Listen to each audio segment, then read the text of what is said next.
starting from the very beginning again. As you know, it's September, and I took a break from doing these lessons for a little bit. It's been, I want to say, like 3 or 2 months since I did my last lesson. And, you know, I think it would be a good time to just restart from the beginning, you know? I do need to get my bearings back as well. I have been studying grammar on the side, but it turns out when you stop streaming these kinds of lessons, you sort of forget to also study yourself. This has been really helpful for me to, like, focus on that. So yeah, we're going to be starting from the very, very, very beginning. And I'm going to approach it a bit differently than I approached it last time we started. Also, I just got a new mic, so if anything sounds weird or off, please let me know. Because, you know, I still gotta fiddle around with the settings and the gain knob and everything. Let me know if I'm too quiet or anything. So, good evening everyone. It's good to see everyone. It's good to be back teaching in the classroom. It sounds like I'm speaking from just your right. Do you not hear anything from the left? Is this omnidirectional or something? That's weird. Like it's only coming from your... Or does it just sound like I'm like right near you, like I'm a lot clearer?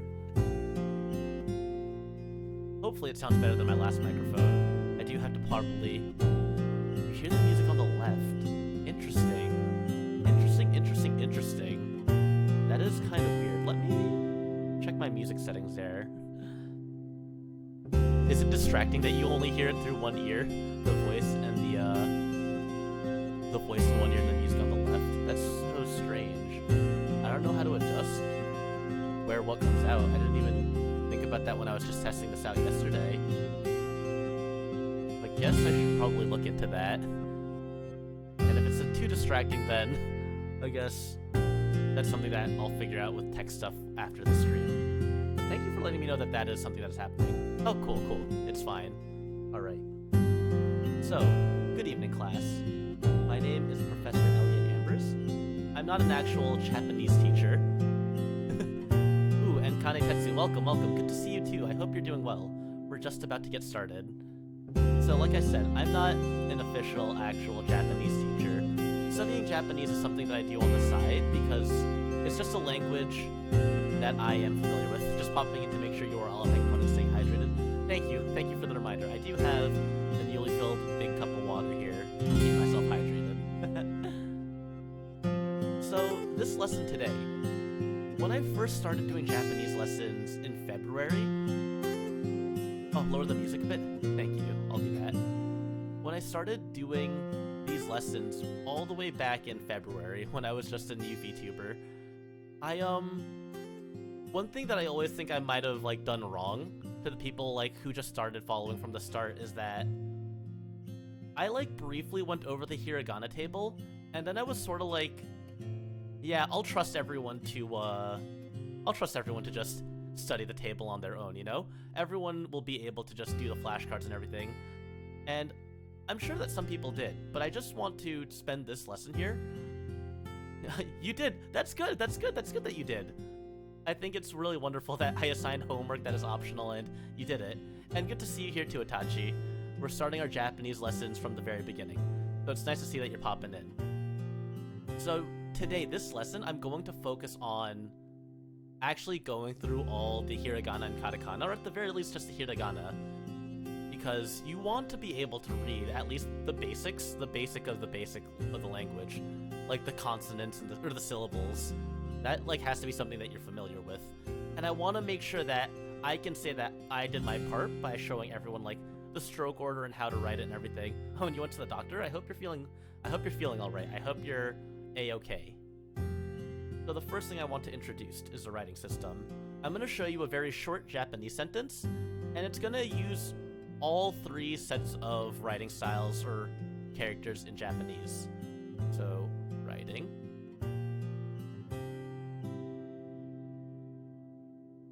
Writing system. Now that I've been back in the building, writing on tablet does feel a little bit more familiar. You were sick last Friday and Saturday. Oh, that's good. That's good that you got checked up. I hope everything's alright with you. It does feel recently like my mouth has begun to feel like glass again, so I might need to start taking my meds more consciously. So, a traditional Japanese sentence, or a sentence written in Japanese, this is not like a sentence you typically say, but it is a sentence. We have It's actually the same sentence that I introduced when I started this back in February. Kohi o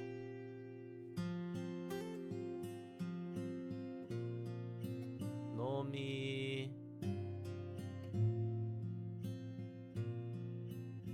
My stroke order is very bad with the kanji. Nomi mas. Very simple sentence, but it uses characters from katakana, hiragana, and it also uses a kanji. So, what the sentence says is, I, which this is implied, I drink coffee. And let's break down how the Japanese works here. So, the first part here, kohi, which, as you guys can assume, kohi is coffee. It is a loan word, you know? A lot of Japanese just borrows, like, words from other languages. You hear this a lot in, like, anime when they, like, say attacks in English, but they say it with, like, Japanese syllabary. Like, Detroit Smash! They're literally just saying English words, but using the Japanese syllables. And when they use loan words like that, they have a specific alphabet called Katakana. So any words that are borrowed from other languages, it's called katakana. Bigger symbols like this, you can see that it took a bunch of strokes to make. This is a symbol, it's called kanji. And kanji is very similar to like just full words in English, you know? The hiragana and the katakana, they're just like how we see letters. So I'm gonna just highlight this. These are examples of hiragana. And these are just like the syllables, the characters that we use in Japanese. And they're simply just for Japanese words, you know? Anything from traditional Japanese, any of their words, is written in hiragana. So when you're reading Japanese, katakana and hiragana, when you see the more like the blocky looking characters, that's katakana. That is words that are borrowed from other languages, usually like loan words. Sometimes when you're reading like fiction, they might like do exclamations in katakana as well.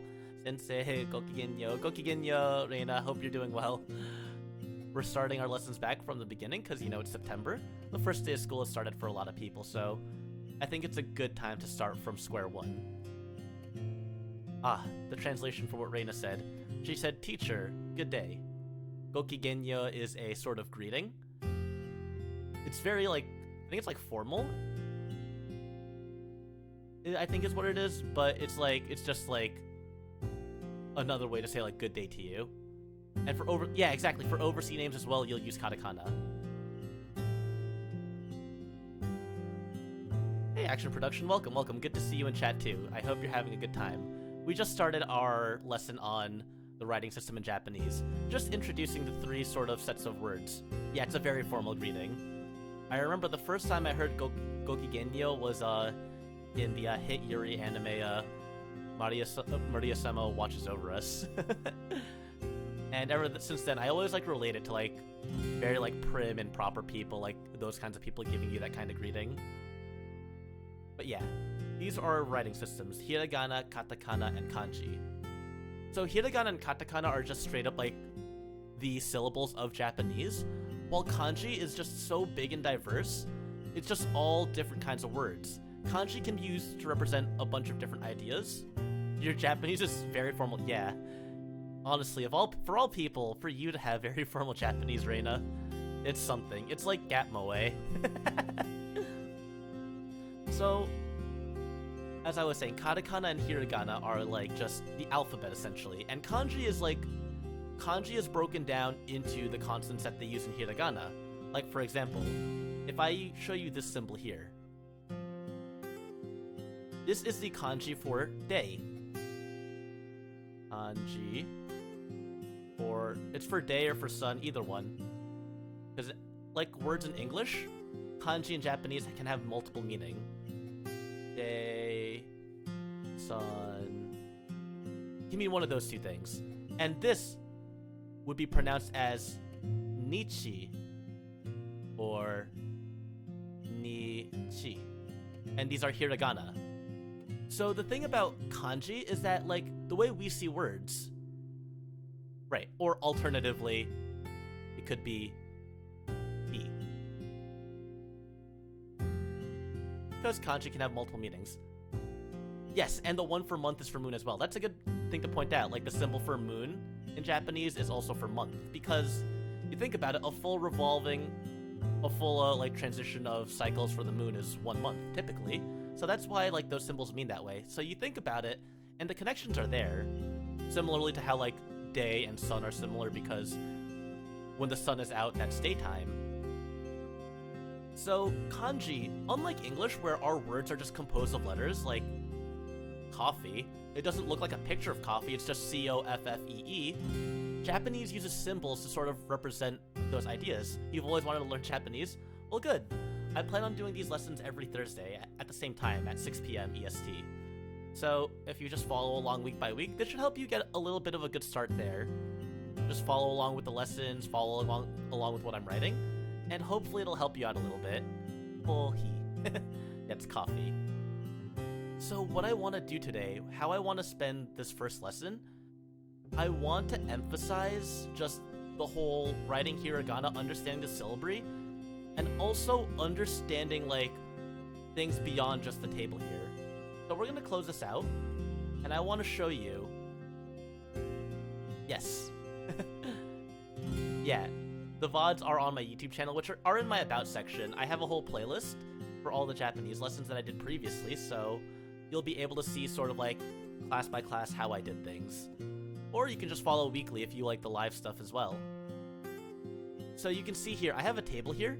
Let me see, on my preview it looks really small because I have it split into 2 screens, but are you guys able to see it, or should I make this a little bit bigger? I could make it bigger if it's like a little small for you guys, because I want to sort of do this like set by set here. But I don't throw too many things at once.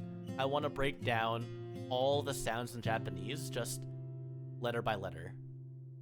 Let me actually make this a little bit bigger. So let me just resize this. And let's do this. Form controls, it may be, yeah, okay, you can see it, and it might be small for mobile users. We'll make it a little bit bigger. It'll be a little bit blurry, but the important thing is that you can see the characters, and you can also see the stroke order. So what we have here, I've blocked this out because I want to mainly, you can see the letters well enough. Alright, thank you, and good to see you here, Kimuriko. Good to see you. I hope you're ready to learn.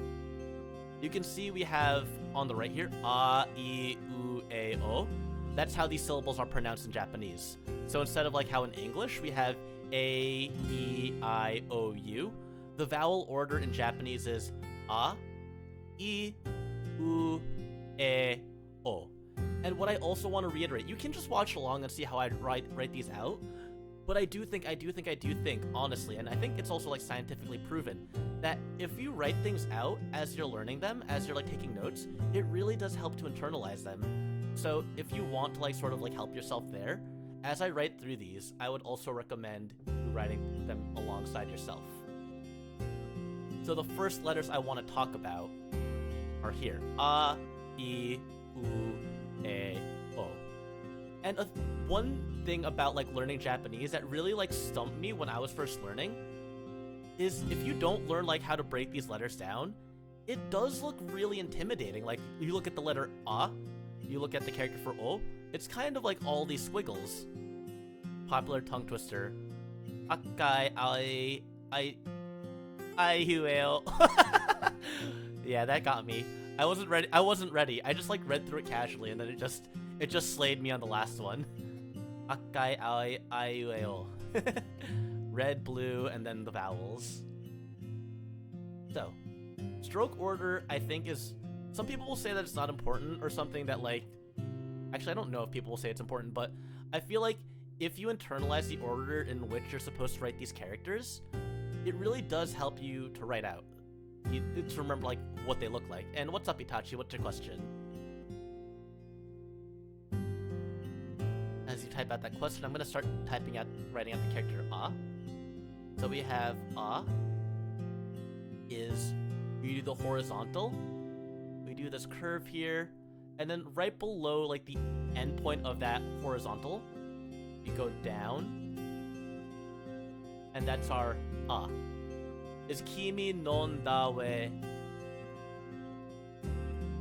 Kimi non. So usually, if I say something like Kimi no, this, if the what you're reading starts like that, Kimi no is usually referring to like something that the person you're talking to owns. So I'm not sure exactly what the context where that came from is, but if I saw the context, I might be able to explain to you like what it means. But like kimi is a word, no is like a connecting word, and then I don't know what the those last two syllables would be. Gotta scramble for a pen, but interesting. Yes, it's just important. Just being able to memorize a stroke order is hard, but I feel like what helped me a lot, because I spent a lot of time learning like kanji, and it is like just a thing that the kanji that I wrote down in my notebook compared to the kanji that I sort of just looked at on Wanekani and sort of memorized, it I have a lot better retention when I do it when I had written things down. So I do think it's worth it, at least for some people. Some people just learn differently, so it's just like on a case-by-case basis, but I personally feel like it's worthwhile to just write things out. So that's a. Then we have e. E is pretty simple, it's just but. That is e. And then u. U is just a little, we do this dash here, and then we do like a backwards C underneath it. I always actually do this one backwards. I always write mine u's like, and I guess that's why. A big thing about like the stroke order too is that if you do it backwards, a lot of times your kanji looks more messy than when you do it in the right stroke order. That's why I usually also like to reinforce learning stroke order, is because you stay a little bit more consistent with what it looks like. So your friend told me he knew Japanese and said that was a word. It might be how you're typing it out, because it's really hard for me to tell like what it is if it's like not written out in the actual like the characters. But I'll look into it. I'll just type that into like DeepL another day. My friend just told you, do you know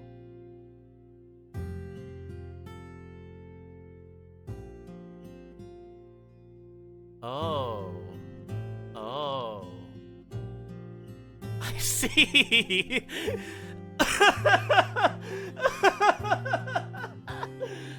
I understand. I thought I was getting punked. It seems like both Itachi and I were also punked.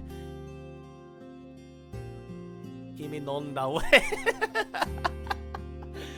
Reina, thank you for just outlining it for me, because I was thinking way too hard. Like the gears in my brains were just going at like light speed trying to figure out what was happening here. Oh, that's so old too. My goodness. Then we have e. We just draw the short line on top, and I actually really think that drawing the e is really fun. We go like this, down, and like that, and that is our e. I truly believe that I just got punked unintentionally. Thank you, Kaicho. Student council president is here for me.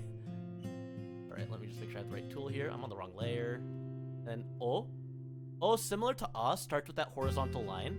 We do that horizontal line. But then, our second stroke, we go down and make this loop-de-loop. And then we have this little boop curve at the end. It's alright. Sometimes we all need our fair dose of getting pranked. So that's A, I, U, E, O.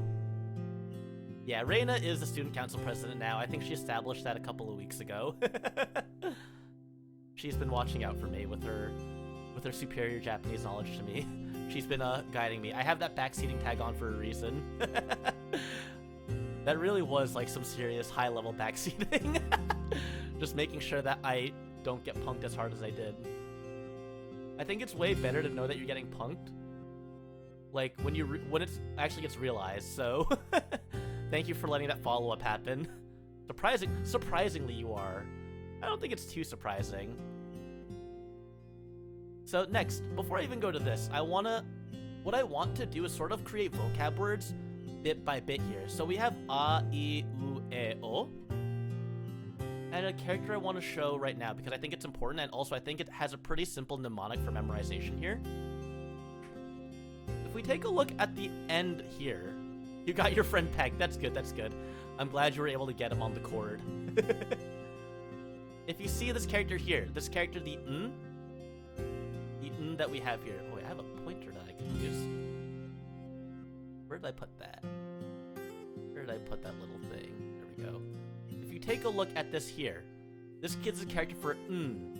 You know, sometimes Japanese words won't always end in a vowel. If they end in a consonant, that consonant will always be the end sound. You know, like jibun, you know, from the famous Colors Flow song Colors. Jibun wo. That N is the only consonant sound that we ever ended in Japanese. And very conveniently, pointer can hisashiburi, right? It's been a while. But the N sound, very conveniently, looks like an N. That's how I always memorize that, like, that's the N sound. Is that N? And I'll write that actually here. N is N. So, like, jibun ends with an N. I'm trying to think. Why is that the only ending that I know? Like ningen. It is kind of like the only lonely letter. It doesn't have. It's the only character in Japanese that is a consonant sound without a vowel. So like, if I say, like ningen, which is going a little bit ahead, you could see that has nin, gen for human. But a word we can create now with just what we have here is ninjin, yeah, carrot. So the word for money is en. For some reason, when we refer to Japanese money, we call it yen. But if we look at en, this represents money. En is actually, the kanji looks like this. And this is money. So you can see, very, very short word, en is the word for money. Right. And it looks like this. So a lot of times if you go to like websites like AmiAmi or like, I think even Play Asia, you'll see like, let's say, I think usually the price, you'll see like 6,000 yen. So it's 6,000 yen. Oh, it's an outdated when the yes sound existed on the Hiragana tables, yeah. A fun thing to note is that there were some sounds on the Hiragana table that ended up getting outdated. Like you could see here, we almost never hear anyone say we or we. These characters exist, but they do not see any use. So there were other characters as well. I believe like yeah and ye probably also had characters, but again, they have seen like a lot of outdated use, so now we just have n. N is money. There is yen. That's the Japanese money. I don't remember if there's any other currency in Japan. Like I remember when I was in the Philippines, I bought things with pesos, but then there was like something smaller, like the centavo, which was like really small currency. Oh, uesugi, like Kenshin Uesugi, used to be romanized as uesugi. Yeah, I remember that there used to be like older like forms of like romanization there. That makes sense. So that's the first set of characters, a, I, u, e, o, and n. And just one extra vocab word to go through here. As we go through and add more, I'm gonna try to add more vocab just to like showcase like the pronunciations of characters. So we're just gonna go across the list here. So the next set of characters that we're gonna look at, let's delete this. We have a, I, u, e, o. Next, you can see the top of the table here says k. So ka is ka, ki, ku, ke, ko. So we get is like this. I almost always, when I was like younger, when I was trying to teach, just like back when I was in high school and trying to teach myself Japanese, I always drew it backwards. I always did this first and then this. And then I always made this too fat in relation to the first line here. So my ka's always looked like this. Stroke order is important. Control Shift C. So the way we draw out ka, you want to make that curve first. draw the line there, and that little thing there. This is ka. Ki. It's like we do these 2 horizontal dashes, and then we cut through that and then make that there. Ka looking like a Disney D. It's such a huge whoop. This is ki. Sometimes on the internet, when you see certain font families as well, when you see ki written out, it can be written like this, where the whole thing is connected, but sometimes you'll also see ki written out as this. So it's the same character, it's something to just be aware of, that they sometimes just, that curve just doesn't get added there, it just is chopped off. So ka, ki. I like ku a lot. I like the 1-stroke characters. Ku. And then ke. The trace order is important too. Like, yes. The stroke order is important, like the trace order, because like when they do calligraphy and stuff, like the way the brush goes, you'll sort of see like it like flick away in the correct direction. Oh, you use detached key? I always switch between the two. I like how the detached one looks, but then I have to lift up my pen. So that's like that's the trade-off. Can I do multiple strokes like that? Do I have the energy for it? This is ke. We drew the left line first, the horizontal, and then curve down there. That's ke. And then ko is like this. And you'll see that as we go through the table, you'll see some more like how some characters will sort of fit in or look similar to other characters. Kind of like how in English we have like letters that look similar, like if you think about B, D, and P, and Q to an extent, they all look very similar, like it's a circle with a line going in some direction. So just something to watch out for. Attached key is kind of like the bit of ink that... Oh! So traditionally it's supposed to be detached, but because like ink would like sort of like drag along the paper, that makes sense, that makes sense, that makes sense. Like when you think about it from like a calligraphy standpoint, that makes a lot more sense. That's key. And if we have these letters now, we can make a word like kao. I believe it looks like this. Ka-u. Ka-u. And this is the verb for buying, which looks like, if I draw this correctly, someone can correct me, but I'm pretty sure it should look like this. Boop, boop, boop. This is the character that represents how? Buy. So, ka-u. Use the ka character and the u character, and we create this word that represents shopping. So, like, you say, like, kaimono, that's like something like groceries, or kaimasu is when you, like, go shopping, I believe. I think it's kaimasu. So this is the character for buying. Right, so I already mentioned, Reina, that for some reason my brain always writes oo in the backwards order, and you can see why all my oos look messed up. Most of the characters I get in the right order, but I've been doing this for so long that my oos are just perpetually backwards. But you got me there. You did in fact get me after I got myself. The next one we have, the next set of characters we have. Let's cross this out. At least do top down.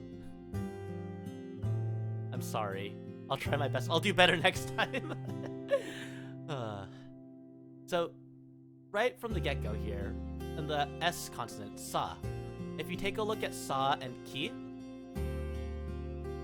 actually, I could just write it on my, you could use a pointer, it'll be probably a lot easier. If you look at sa and ki, they're very similar to one another. The only difference is that sa has one horizontal and ki has two horizontal. You're right. I must be a good example. I will do everything in the correct stroke order. Every time I don't do something in the right stroke order, we'll count out how many times I mess up, and we'll determine an adequate punishment game for that. Just be on the lookout for every error that I make, and I'll probably just do some sort of like cheesy, very cliche, I don't know, spicy food eating stream and absolutely destroy my acid reflux. As a punishment for messing up stroke order. So here, We have sa. Whoa. Sa, so we do the horizontal. And then sa. Sa. And you'll notice here as well, actually, even though we have ka, ki, ku, ke, ko, you'll notice that it's not si. Each mistake is songs for the next karaoke. That's true, that's a good idea. Is this the only classroom in the school or?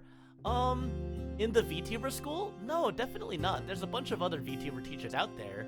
Professor Bloom himself does a great amount of English lessons he does a lot of reading classes and he does a lot of singing classes. So if you're ever interested in in singing, you can check out Professor Bloom. He's a phenomenal VTuber who also does a lot of teaching streams. And there's also Mr. Woyd, who I don't think has been around for a long time, but he did a lot of incredible streams on linguistics all around the world. So I am definitely not the only teacher out there who's streaming as a VTuber. The song must start with the syllable he messed up on. Oh, that's such a good idea. Every time I mess up a character, I have to find a song that starts on that character. Oh, that's such a good idea. Now the chat has to make sure that they keep track of everything. We've already got a song that has to start with ooh. A song. Now does the song lyric, the first word of the song, have to start with ooh, or does the first letter of the song? What about science? Are there any science VTubers? I know that there's a couple of scientists out there. I know like Ada's Weisstein is a German VTuber who does science. I think there's some other professors. I think Mr. Engelang does some like physics stuff. Oh, the title of the song. Ooh. I'm gonna have to think about that. I'm gonna have to like make a log, and I'm gonna make sure that I have all those included on the next karaoke that I do. I'm excited to do karaoke with this new microphone. The sa. Like I said, she. You can't mess up the stroke order on she because it starts it's a curve. She. Actually, sometimes you'll see like people who are Japanese when they romanize their names. Like, you'll be back, that's fine. All these characters will be on the board, so if you miss them, you'll just see them as they keep on going. If you think about like Suisei from Hololive, she writes her name as Hoshimati. Instead of writing out Hoshimachi, she just writes it out straight up like as if we romanize the characters like sa, si, su, se, so, tati, tu, te, to, and so on. So I think that's interesting, like, the way we pronounce it and the way it's, like, actually, like, spoken in our syllabary is different. And yeah, I got a new microphone. Does it sound different? I know when I asked earlier that Seer was saying that they heard the music in, like, the left ear and my voice in the right ear. I'm not sure if that's, like, optimal, so I'm gonna try and see, like, after the stream if I can get some settings to fix that. But does it sound any different, or does it sound like the same old microphone? I know someone once said that it sounded like I came out from a tunnel or something, but I hope that I don't now sound like I'm in a tunnel. I hope I didn't spend this money to still sound like I'm, like, in a well. It sounds so clear. That's good to hear. I'm glad that it was a good investment. The next one is Su. You do our horizontal line. Do a little zoop squiggle. I do? That's good. That's good that I sound less Tunican. I have the whole audio interface now, the Scarlett Solo XLR. I heard that some people were having trouble with it, saying that, like, it would make, like, clicking sounds, but I'm glad I didn't get a messed up one. Oh! On OBS, I need to do mixed to mono. Let me see. Actually, I'll do that another day. I'll do that when I'm done with the stream. I don't think anyone's, like, been bothered by it. So if someone is bothered by it, I will fix it, but if it's fine for you guys, then that's what's important. You could hear... That's good to hear, Seer. I appreciate it. We got Su. And then this one. I'm actually going to write this incorrectly just to show you what I used to. I do be sounding more left ear than evenly left-right. Alright. Good to know, though, that it's at least clear, but I do sound, like, weighted more in one ear than another. And good to see you, Zero. So, Se was, like, the first character where I realized, like, how super important stroke order was supposed to be. Because I used to draw Se like this. I used to draw the big one, because I usually went from, like, bigger to smaller with the characters, so I used to draw it like this, which looks super scuff. But when you're actually supposed to do Se, the horizontal line really gives you a sort of balance there. So we go like this, and we go like that, and that looks a lot smoother. Like Se, and then So. Shopping right now, want anything? Oh, I'm hungry, but a pizza was purchased for me. What's that sad face for, Reina? What sounds good right now? You know what? I shouldn't be drinking while I teach, but a beer does sound good. So, it's saying to draw soul like this. However, we're so dispersed today. It's fine. It's fine. It's fun to be able to just talk, you know? Even if we're getting off track. I do love just talking. Am I gonna drink a beer right now? Probably not, but maybe in the future. Maybe like during a karaoke stream. A drunk karaoke stream. On brand. Oh, the wrong say makes you sad. Yeah, the wrong say. But that's why we point out mistakes that we made so that other people don't follow me. I used to see some people draw soul like this, like 1, 2. I've seen both written. Oh, imagine like a drunk class, like drunk history, but like with teaching whatever it is I teach. So that's our so. So you can get a word like let's see. Oh, you would do that. Yes. It would be fun. So here we could say like, what's a good word? What's a good S word? This is something that I should have written lesson plans for. I haven't even written lesson plans for actual classes at the academy yet. I've just been going off the seat of my pants as I've been teaching these past few days. It's been going well though. Surprisingly, being back in the meet space to teach has students a lot more willing to be engaged, despite it feels like I'm teaching the same way I have been teaching. So it feels really good to like teach in person again. And as Mekiel, good to see you, good to see you. I hope you're having a wonderful evening. Welcome to the classroom. So, we could say like soko. Soko. Soko is the word that basically means over there. Like, you know, like you're talking to someone and you say there. You know, like Koko would be here, Soko would be there, pointing at wherever the person you're talking to is. That's a word that we can use with the characters that we have so far. You'd think having more characters, I'd figure out more words to start with. Having to start with a set of consonants or a set of characters is a little tricky. The next set of characters, we're going to the T's. And Koko, right. Koko is here, Soko is there.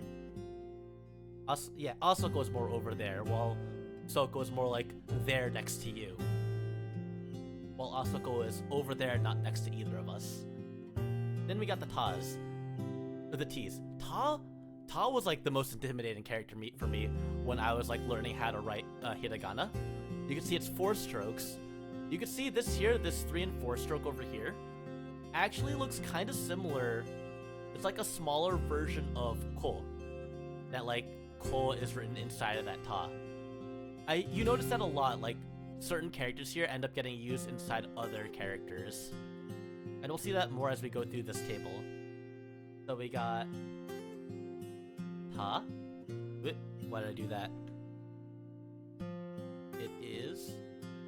So we go horizontal, vertical, and then boop, boop. That is our ta. And then chi, like I said, it's chi instead of ti. So it's chi. You'll see actually, chi is kind of like the backwards version of sa. You can see these two also are very closely related to each other visually. And then we have su, which is like a backwards C, kind of like u, but without the dash on top. So as I do this, take a note of like the ones that look similar, because for me it helped a lot knowing like the similar pairs of characters, because then I knew like it had to be one of the other two, and then you just remember which one is which. This is tsu, this is te, and this is po. So we have that. So we can say,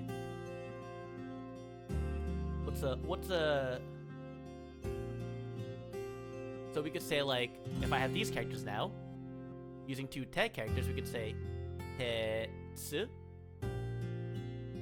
tetsu, which is iron. Like if you ever watch like Boku no Hero Academia, you know, the real name, not this American My Hero Academia rubbish. There's a character who I'm pretty sure his name was Tetsu Tetsu Tetsu Tetsu, which literally it was just like the word iron 4 times. Like, it's like, I'm trying to think of like a word that's also like a name.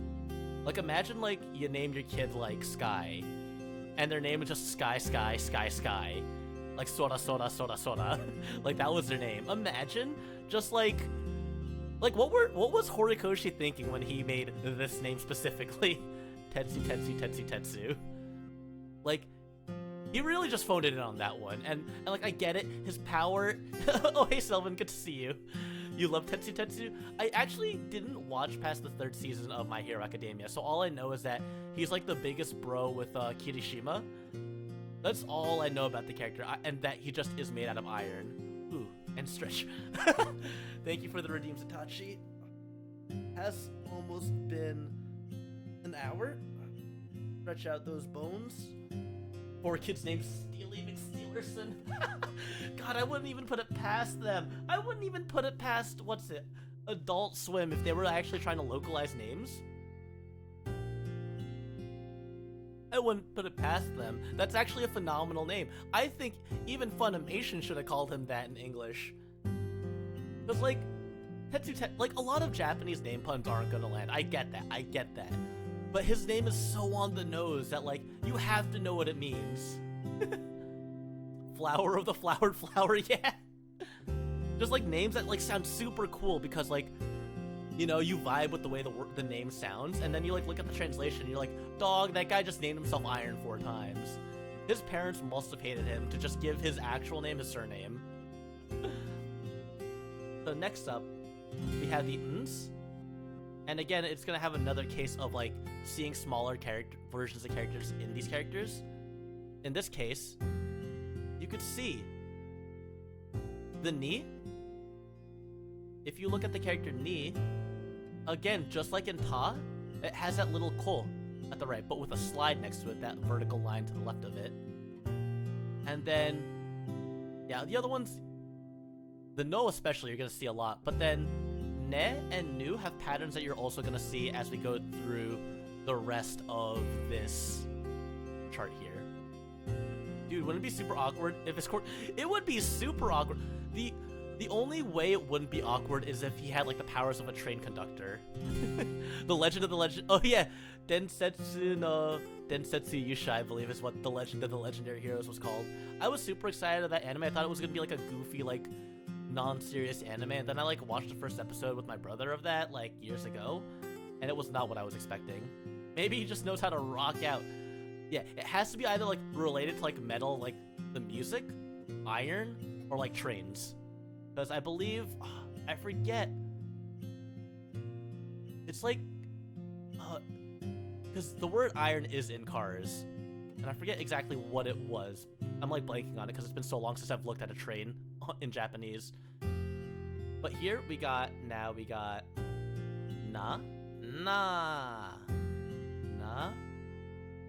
Ni. Don't think I drew anything in the wrong order yet. Nu. So Nu is kind of tricky. It's very loopy. You do this little curve here first, and then you go down. Loop, like a pretzel. And then Nu has this little loop at the end. Keep that in mind for when we get to Me. So this is Nu. Ne. Again, much like Nu, Ne has this loop at the end over here. And that's also going to be important to pay attention to. And then No is just No. If you watch anime, you should recognize this character from, like, 20 different anime logos. That's No. And a word that we can use with that is we could do Natsu. Natsu. As in the season that is about to end if you are in the correct hemisphere of the world. I don't remember how to draw the kanji for Natsu. Do not ask me. This is summer. I remember initially when I was planning this out in my head, because I didn't do any written lesson plans, I was like, yeah, I'm just gonna write out words that, like, you usually see written in hiragana and not in kanji. I completely disregarded step 1. But the next set of characters we have here, H. We have Ha, He, and then you'll notice Fu, He, Ho.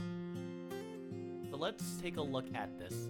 This is a pretty important character to look at. So Ha, No is also the I and the He no mon.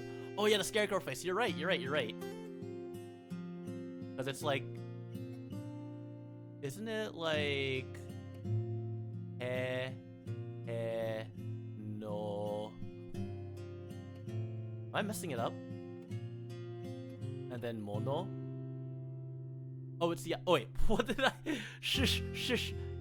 You said eyes, and then I wrote it as not the eyes. I know what I am doing. It is. It's the no and the no. And he, I believe, is the mouth. Mo is the nose.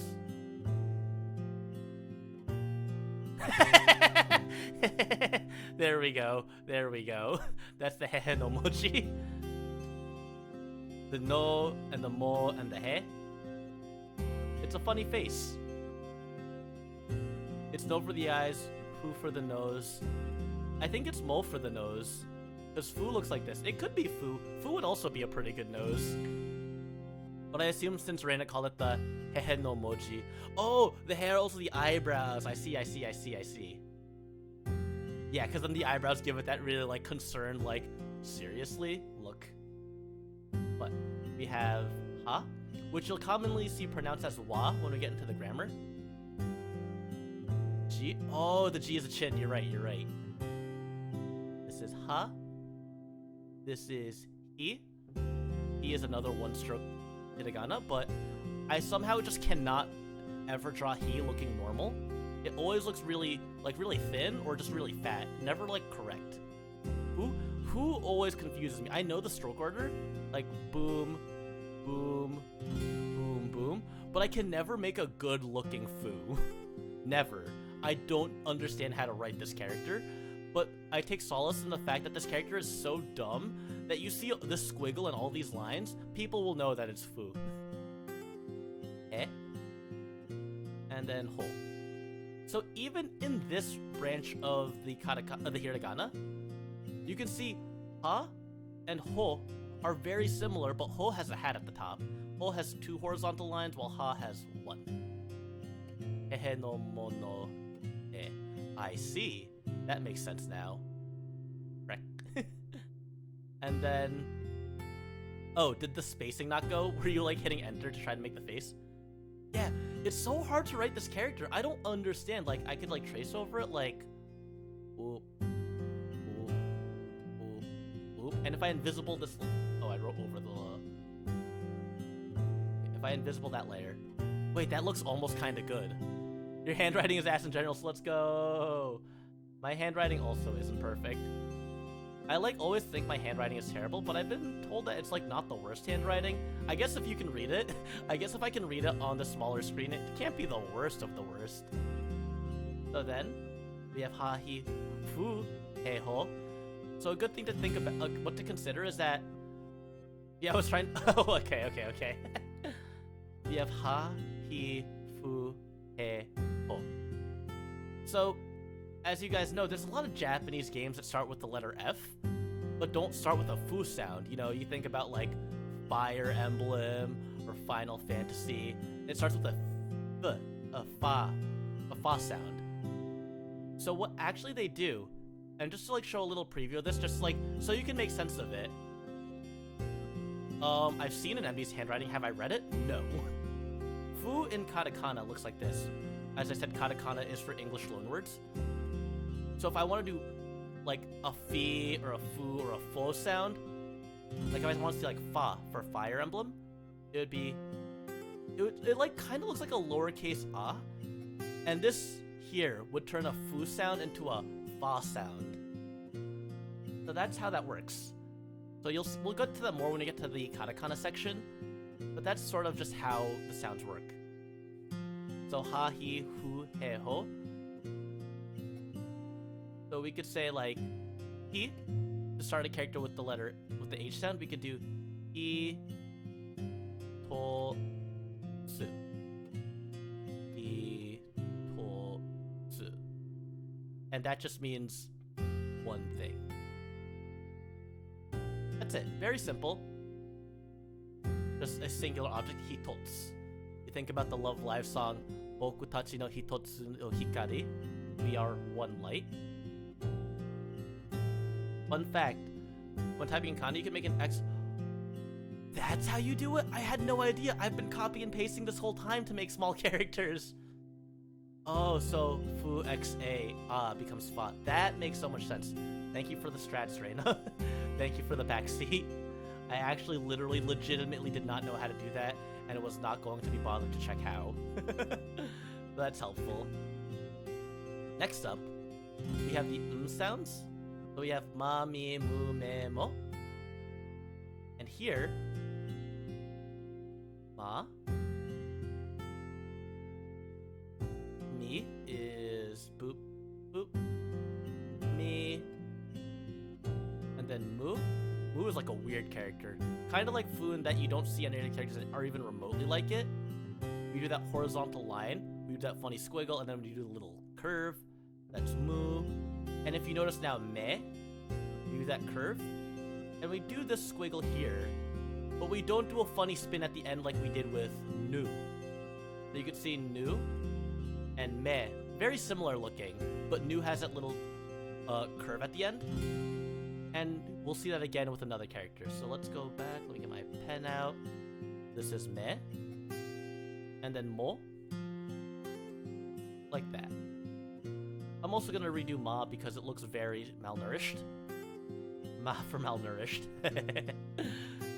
So horizontal, horizontal, vertical. And that's ma. And this is mo. So we could say, let's see. Don't think I have, oh. You could say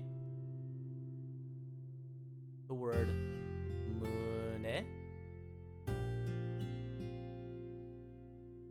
So the word mune is chest. Sometimes you'll also hear like people saying it in reference like to their heart. Like a burning heart. They'll talk about their atsui mune. And I guess sometimes they'll use it to refer to not so say so body parts. But they also use oppai for that. So I think I'm solid at using mune for this. So we'll delete this. Erase this. And I'll have to resize this because I do want to keep all of the writing that I do all on one chart. Let me see. Go to transform controls. Right now, transform this to make it a little smaller. Everything I did was on the wrong layer, except for a, I, u, e, o. That is pretty on brand, though. All right, so we have 3 more rows to get through. Let me also do this. Let me smallify this one. Transform controls. Sensei teaching the important words. Kono mune, or kimi no mune wa otemo oki. I definitely said that super wrong. Please do not judge my speaking abilities. I can read pretty comfortably, but I cannot speak very well. Sasuga, relatable, thank you. Thank you for understanding. I appreciate every one of you. Alright, so now we have the Y, R, and W. And these are going to be smaller sections, the Y and the W at least. And we're going to have some important sounds to get to after we finish these 3 rows. I'm actually going to do the W and the Y a bit later, actually. We're going to go through R first because there's some characters I want to get through there. So we have rari, rure, ro. And again, if we think about like English pronunciation, whenever they like take English loanwords that have the letter L in it, they will use the R. You feel that? Yeah. I know. It's like, I think it's because when I'm reading it, no one has to know how poorly I'm reading. But when I'm speaking it, I'm putting myself out there. I'm just straight up just saying it and hoping, oh god, I hope this is correct. I hope this is correct. Alright. So we have Ra. The way I remember Ra, and it's not a really good mnemonic at all, the letter Ra, the character for Ra, looks like the number 5. Sensei phonetics drill went. I'm just gonna recite the entirety of the Iroha poem. I mean, I don't think my phonetics are off. Maybe my inflection and like my pronunciation, like my inflection is definitely off. But I'm never gonna like read anything with like the wrong sounding like vowel sound. Ri. So this is Ri. Again, like I mentioned, like way back when we were looking at Ki and what was it, Sa? You can see here it's disconnected here, but sometimes you'll see Ri written out like this. You also think of Ra's 5. I'm glad. English is hard, L's are hard. I would imagine, especially if English isn't your first language, like that L sound isn't really in certain languages, so like trying to learn it, like the way your tongue goes against the roof of your mouth, like yeah, it's just weird. And like a lot of people will make fun of like Japanese people by like changing their R's to L's or vice versa, but like it is like a mental gap that you have to get through when the sound doesn't exist in your language. So you have Ri, then Ru is this. I have a really dumb mnemonic for remembering Ru and Ro, which I'll get to in a second. Ru, Re, if you notice, looks very much like Ne, but again, Ne has a loop just like Nu has a loop. Those end sounds have those loops. Pretty much every end sound except for Ni all has loops in them. That's one way to help sort of remember that family of characters. And then we have Re here. And then we have Ro, which looks like this. And if you notice, Ru, Re. Guess I gotta sing a song that starts with Ro. Is that a stroke order error? I just messed up the character entirely. I don't know if that counts. Ro. Da-di, ru, re, ro. So if you look, Ru has a loop there, and Ro doesn't. My stupid way of remembering this is that this curve here, if you tilt it, kind of looks like an U sound, like the letter U. But this has the loop there that looks like the letter O. So I think Ru and Ro look like they should be the reverse of each other. That's how I remember the two characters. So Ro doesn't have the O character, the O looking shape in it, and Ru does. That's sort of like my own mnemonic that I created for myself. And the character that starts with the letter R, with the R sound, is what's a good one? Oh. I can't use it because it has an affected consonant. So we have the... I could say, I am digging the bottom of the barrel here because I did my Wanikani practice the other day. The Su. And that is percent. There's also other readings that read to Ritsu. I don't know if this is the actual vocabulary word Ritsu, or if this is just a reading of the kanji, but that's what I'm gonna dig out of my pocket for, because I'm blanking on a word that starts with R. That uses all the characters that we have here so far that aren't, like, muddled with, like, the special characters that we'll talk about in a bit. Because once we go through the table, we still have a lot to go through. So then, we take the next look at this table. We look here, we'll open up the Y now. Stop having it be closed. We have only 3 characters. There is no Yi sound, and there is no Ye sound. I believe they found it to be redundant. Like, it sounds very similar to E and E already. So they sort of just fell out of the language. There was no need for Yi and Ye. But like Ya and Yo and You all sound different. You think about like how, cause like we say in English, like the vowels are A, E, I, O, U, and sometimes Y. But we say that because the Y sound can sound like other vowels. In this case, Yi, the sound just sounds too close to E already, so it's like redundant. And same with Ye. So stop having it be closed. Thank you. I do fancy myself a fan of Bill Wurtz's History of Japan. It's a very good video. So we have Ya. It is, we draw the horizontal curve. We do this little dip, and we go down. That is Ya. Ya. Then You. We go down, we do this fat curve downwards, that's our Yu, like Yu Narukami from Persona 4. And then Yo, that's horizontal, and then a downwards loop. That's yo. Ya, yu, yo. We could say like yo, like yon. Yon, which is the number 4. That one was easy. I feel like I could have just done numbers for a lot of them, and I just didn't. But it's okay. Sometimes thinking is hard. Sometimes even when you're just teaching like this, you just get streamer brain and like you just forget everything.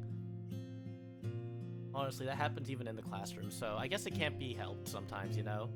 And then here, we're going to ignore we, and we're going to ignore we. You could not pay me to write these out. These look wholly cursed. It's like, these don't exist. We have wa, which again looks similar to re and to ne, very similar, but this one goes into itself instead of swirling outside. Words are funnier though. Numbers, yeah. Relating it to vocab words I think does help as opposed to just relating it to straight numbers. It can't be shogunite. Wa, ikatana can't be helped. And then we have o is horizontal. Then we do this little curve down here, and then a C. That's o. And these are all the characters. These are all the hiragana characters that are used nowadays. We have, let's go through them. We have a, I, u, e, o, ka, ki, ku, ke, ko, sa, shi, su, se, so, ta, chi, tu, tsu, e, to. I forgot to mention that they also don't have tu. Instead of saying tu, they say tsu. There's na, ni, nu, ne, no, ha, hi, fu, he, ho, ma, mi, mu, me, mo, ya, yu, yo, ra, ri, ru, re, ro, and wa, o, and So these are the characters in Japanese. These are the consonants, or not the consonants, the syllables that are just used. So now what we have to do, we have to talk about some properties that are applied to these characters. So I'm going to put these all in a separate layer so that I can just hide them instead of deleting them. So let's do that. Let's put this over here, and then we'll select this layer that we have over here. Just want to make sure I have everything squared away. So we can just M small in this one, as opposed to M bigging it. We'll put it over. We're gonna do something really messed up. I shouldn't do this. We're gonna do that. There we go. And then we can just put this over here. This is terrible. This is awful. This is the worst table you've ever seen. I don't recommend anyone ever write their things out like this, but for the sake of fitting it on the paper, I will now be able to hide this layer. And I want to talk about now, we can see we have these characters here, but there's some characters, there's some words that like require other pronunciations. So for example, if we look at, I'm going to show just a specific set here. Thankfully it's none of these characters. If we look at, say, ka, ki, ku, ke, ko, this always was like seemed weird to me at first, but then it like made a lot of sense. There's a symbol that we call the dakuten, which looks like a quotation mark. And if we apply that to certain syllables, which are the ka, the sa, ta, and the ha. These 4 lines, I'm actually going to rewrite them. I'm going to rearrange this so that all 4 of them are on the same, all 4 of them are on the same part here.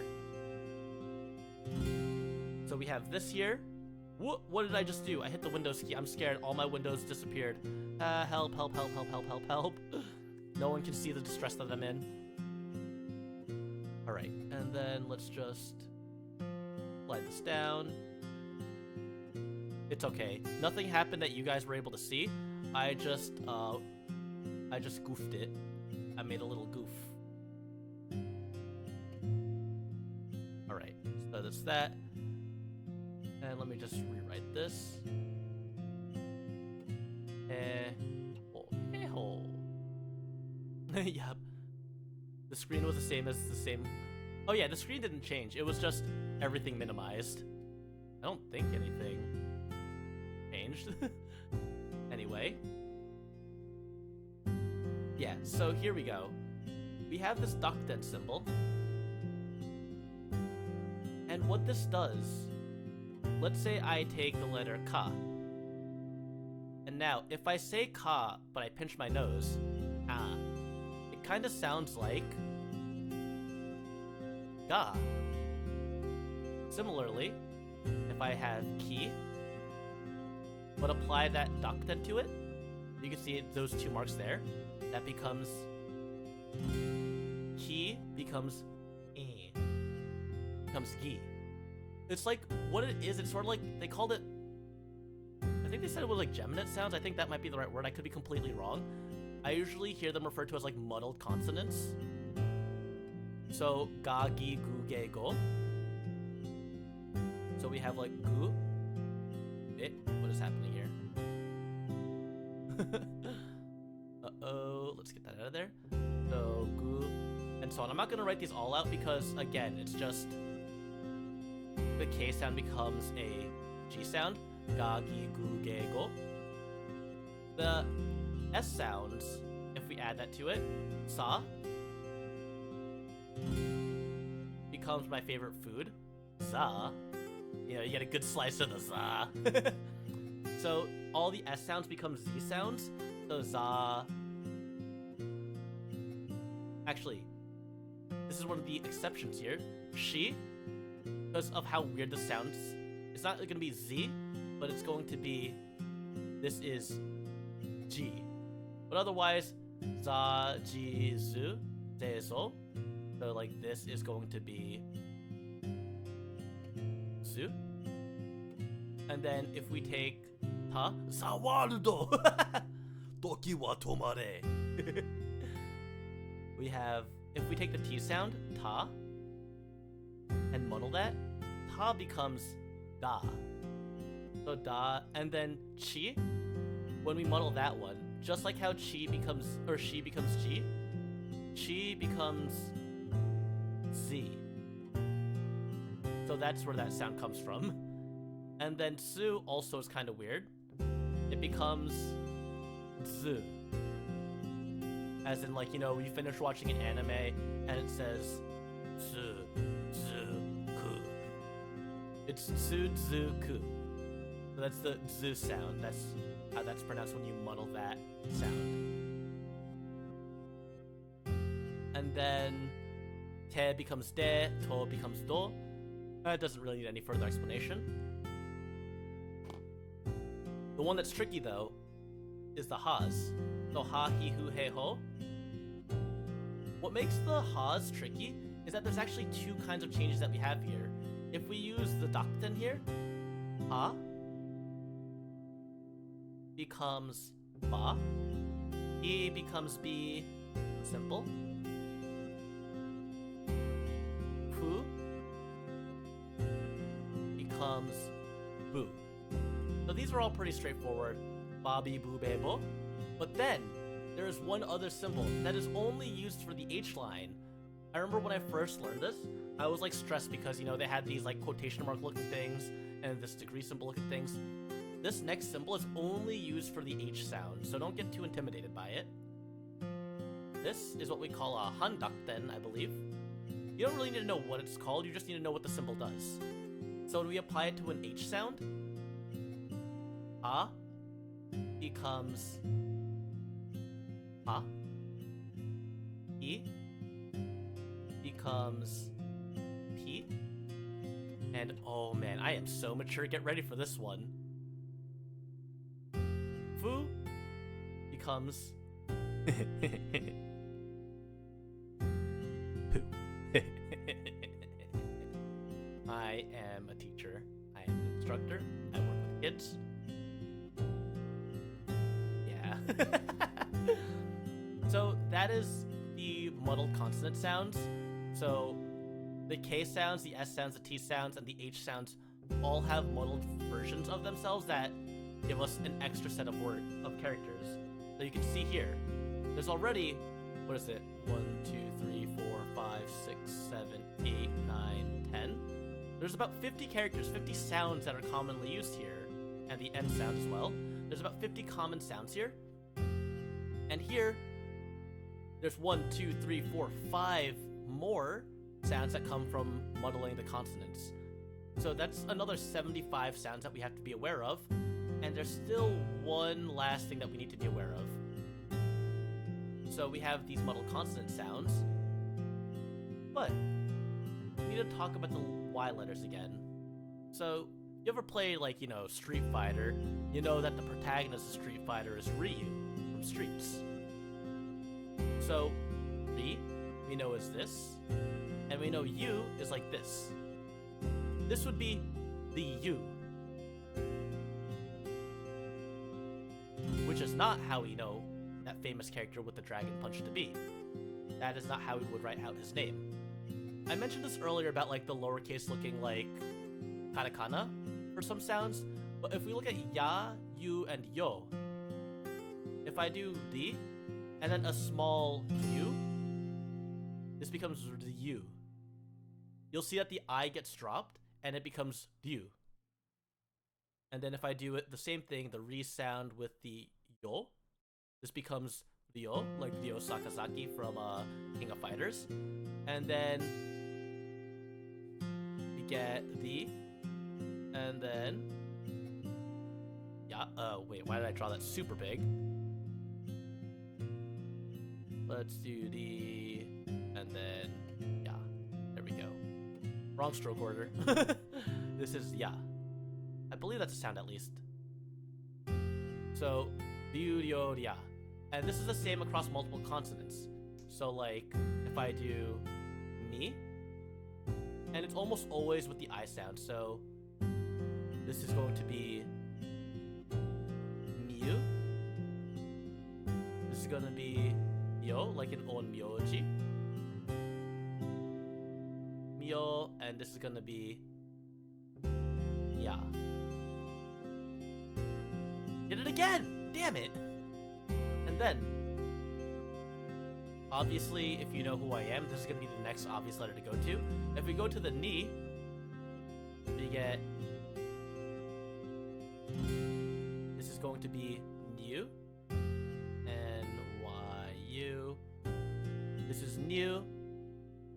This is going to be yo. What am I doing? What am I doing? That wasn't even on the right line. Hasmekiel, you got me. You knew where I was going with it. It was pretty obvious, I guess, in this order. Yo. And then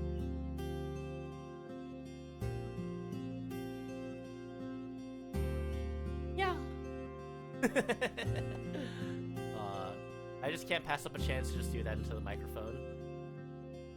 And this is consistent across all the E sounds, like he it would be hu, hyo, hya. And then I don't think the T sounds have sounds like that. I don't think so. Like, there's no chu. Oh wait, yes there is. Duh. So, like, you think about that one song that Himemori Luna sings. Hajimete no chu. That's gonna be the H2. So this is gonna be chu, and then there's gonna be cho. And obviously there's not really a, oh yeah, there's a cha. For some reason I was thinking like chi, but we already covered that E sound. Chu, then there's gonna be cha and cho. I'm not gonna write all those out. Shi, we have shi. So if I do like sha, we have sha, shi, sho, sha, shu, sho, and then ka, kyu, kyo, or kyo, kya, kyu, kyo. So I don't really think I need to write them all down because they're just combinations of the characters that we already learned, with just the ya sound lowercase next to them. So ryu, ryo, rya, mu, myo, mya, nyu, nyo, nya, chu, cho, cha, chu, sho, sha, and then yukyokya. So, very pattern-based. And that, I believe, covers all the characters. There's one last grammatical thing that we need to talk about with the hiragana. And what that is, let me clear this out. It's a very common thing that you'll see. So the one last thing that we need to talk about here, before we're done with pretty much all... Oh, call you Hasu. Okay, I'll make sure to just refer to you as Hasu. That works too then. So, it is going to be... If I have a word like... If I want to repeat the consonant of a word, you know, like the word motto, you know, more. We have mo. And this is moto. Nihongo Jozu. Welcome, welcome, superstar Japanese teacher Nanase Kain. It's good to see you here. I hope you're enjoying me destroying your subject. This is moto. If we want to turn this into motto, we need to do this symbol here. It looks like the tsu character, but it's like a smaller version of the tsu character. Kind of like how we were doing those smaller versions of ya, you, and yo to make those sounds. In order to connect a consonant and like double it, we get motto. It connects the upcoming consonant with the same consonant. So like, if I do, say, let's say this, zu, zutto, izutto. Or to make it stop right, the tsu. I think if you like end it, I think like in writing you'll see like the tsu used as like in ends, like see it like trailing off. But essentially it re-emphasizes that consonant sound. Motto, zutto. This is bikkuri, bikkuri shita. I think that's how you say that. Bikkuri. And that's like surprised. So if you're looking at a word that like has that character there, it means that you use that consonant twice. Bikkuri, yappari, mutto, motto. So that is what the little tsu looks like, or what that little tsu does.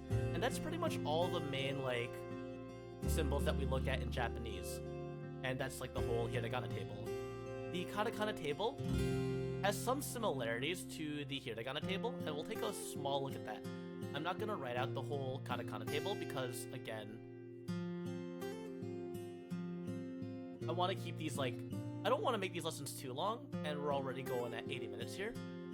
So we're going to probably wrap this up as well soon, unless anyone has any questions. But I just want to take a brief glance at the hiragana table. We have over here, let me make this invisible, and let's just put these side by side here. And I want to point out certain things about how katakana and hiragana in some ways relate to each other. So we'll see if I have the right tool highlighted. Somehow I still don't have the right tool highlighted. I'm only struggling a little bit. Alright, so if we look on the top right, let me just write this out here and make sure I make it there. Again, just to reiterate, this is hiragana. This is what most Japanese that you'll be reading is written in. And down here we have katakana, which is like loan words, foreign words. Sometimes you'll see like exclamations written in katakana. And you can see katakana looks a lot more like blocky in a way. Like a lot more flat lines, while hiragana is more bouncy and curvy. So I don't know if I should dedicate a whole lesson to going over the katakana table. I know I like hear a lot of people consistently say that like remembering katakana gives them trouble. So I'm like not sure if it would be worth it to do a whole lesson just to reinforce and like have everyone do the writing of the katakana.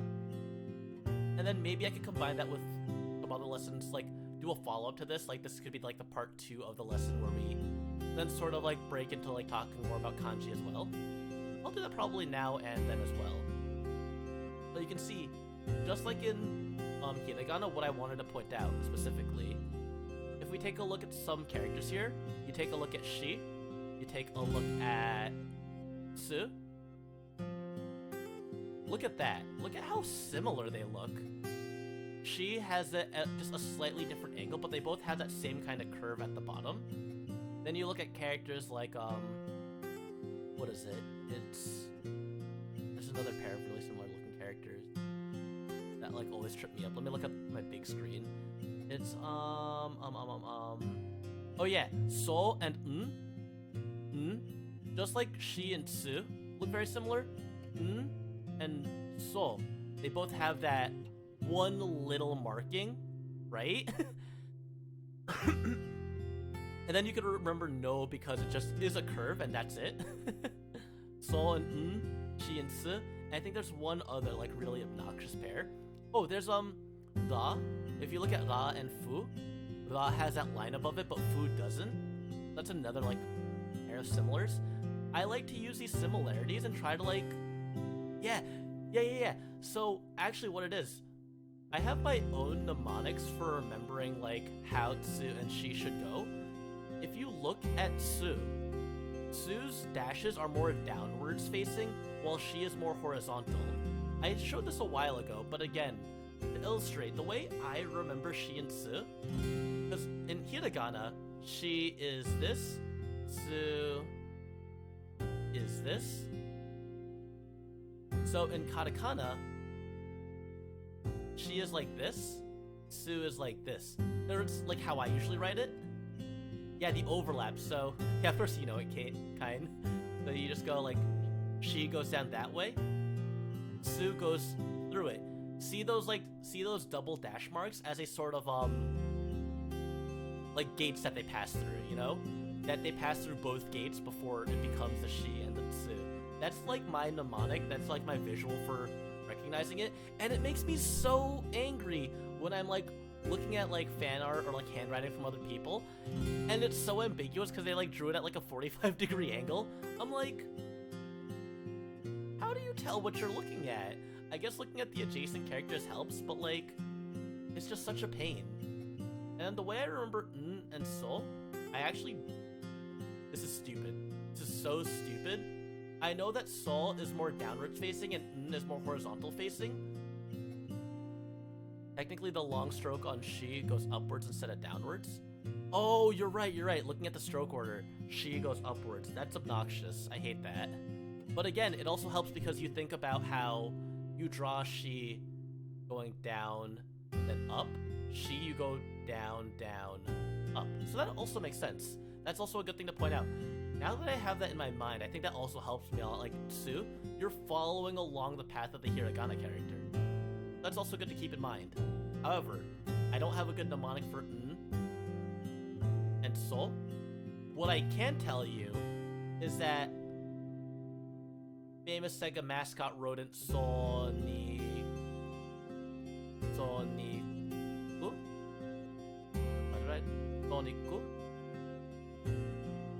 That's good, right? Sonic the Hedgehog. His character, his name starts with the Soul character. That's how I remember Soul. And then I remember because I watched like a introductory Japanese video. I think it was called like Aaron's Challenge. And for some reason, it's been imprinted on my mind the way she drew the character as a more horizontal stroke there. So that is why I remember it that way. Those were my dumb mnemonics for remembering the very similar looking characters. And then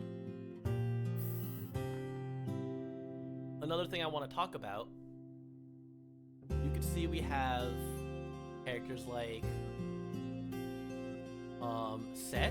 Se looks very similar to the Katakana or the Hiragana Se, except it's missing that third line there. How instead of that third line it just sort of dashes downwards. We have what else was really similar? Te kind of looks similar, how it has the flat line and the line going down, but it curves in the opposite direction. And the Katakana Te has a hat. Let's see, there was another. We know that Ta and Ku look visually similar, but Ta has that line through it. These are all just patterns that I'll also probably go over when I go over the Katakana. Yeah, there's just so much to it, and I really wanted to start this new like set of lessons. I'm probably gonna do a second lesson on more just practicing with katakana and talking about how we perceive kanji. That's gonna be the next lesson that we talk about next week. But, you know, it's been 90 minutes. That's like a typical like college class time, and I've been talking the whole time. So we did shoot the breeze a little bit. But what I want to do now, as always, you know, end of the stream. You've all been such a good class. You've all had such good questions and comments. But, as always, class must end. So let's go find someone who we can raid. Thank you all for coming today, and I hope you enjoyed the lesson. Let's see who's online that we can pay a visit to. Let's go... Who's online?